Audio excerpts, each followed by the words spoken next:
ఎప్పుడైనా సిద్ధపడిపోయి ఉండిపో, సిద్ధంగా ఉండు.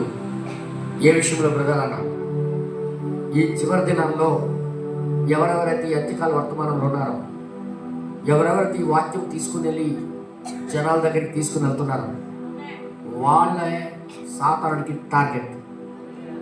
వాళ్ళ కుటుంబాలకి, వారి జీవితాలకి, వారి పిల్లల జీవితాలకి సాతానుడు గురిపెట్టున్నాడు.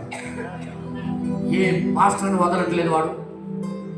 ఏదో ఒక హింస పెట్టడం, ఏదో ఒక బాధ పెట్టడం, ఏదో ఒకలాగా హింస పెట్టి వాళ్ళకి నాశనం చేయాలని చూస్తున్నాడు. కానీ దేవుడు సహాయం చేస్తూనే ఉన్నాడు, దేవుడు కాపాడుతూనే ఉన్నాడు. మీరు కూడా ముందే ప్రిపేర్ అయిపోయి రెడీగా ఉండండి. ఎవరు రారు, ఏమి అవ్వదు అనుకొని ఎప్పుడూ అనుకోకు. మన జీవితాలకి వాడు టార్గెట్ చేసి ఉన్నాడు. సాతాను వాడి పాతాల యొక్క దయ్యాలని, తుపాకులన్నీ మన వైపే పెట్టాడు. అందుకే నా తోటి సేవకులకి నేను చెప్తున్నా, మనకేది రాదు అని డ్రైవింగ్ చేయడం ఎంత ప్రమాదమో, మనకేది రాదు అనుకోవడం కూడా అంతే ప్రమాదం. ఎప్పుడైనా యాక్సిడెంట్ ఎప్పుడవుతుంది తెలుసా? ఇప్పుడు ఎవడు రావట్లే, ఇప్పుడు ఎవడు వచ్చి ఉండట్లే అని అనుకుంటారు చూడు, ఆ క్షణమే యాక్సిడెంట్ అవుతుంది.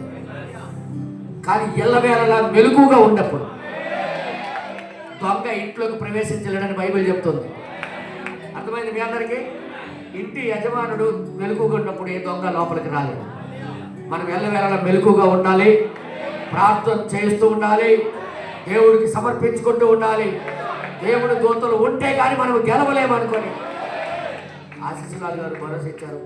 మేము సేవ చేస్తున్నారు కాబట్టి రెడీ అయిపోయి ఉండాలన్నమాట, ప్రిపేర్ అయిపోవాలి ముందుగా. అయితే మన దేవుడు గొప్పవాడు, ఆయన మేలు చేసే దేవుడు.